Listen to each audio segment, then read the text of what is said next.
नर्ला press association ओजेयू शाखा आड़ू नर्ला press कार्यालय ने गुरुत्वपूर्ण बैठक।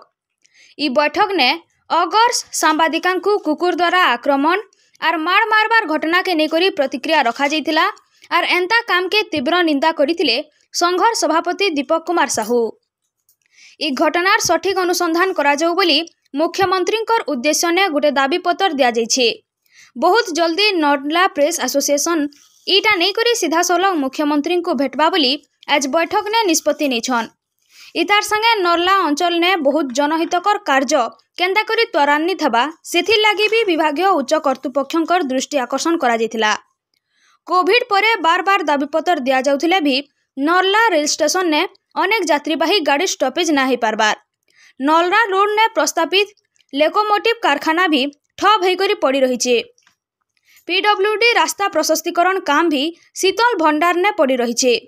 नुआ सरकार को नर्ला प्रेस एसोसिएशन तरफ इ सबु लोकाभिमुखी काम के यथाशीघ्र समापन करबार लगी अनुरोध करा जाइतिला। नर्ला निर्वाचन मंडली ने 5T रो व्यापक दुर्नीति होइतिबार साधारण ने चर्चा होछे।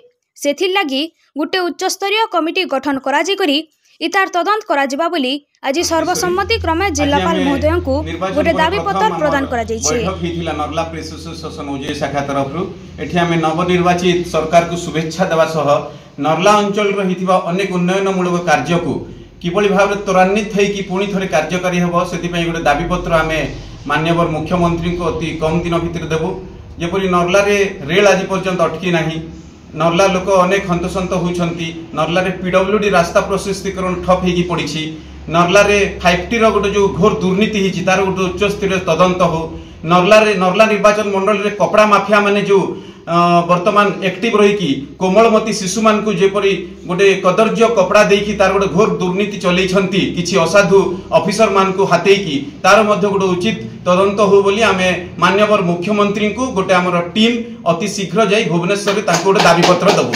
किंतु किछि दिन तळे हमर अर्गस सांबादिका को बीजेडी रो गोटे वरिष्ठ नेता कुकुर लगेकी तांको आक्रमण करिथिले। एहाको नर्ला प्रेस एसोसिएशन ओजे शाखा घोर विरोध करुछि एवं एटा गोटे निंदनीय काम।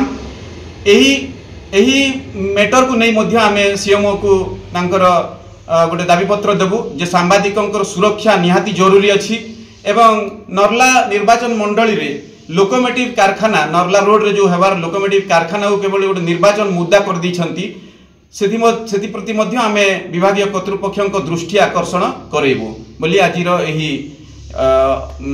एही कान बैठक रे स्थिर होइछि।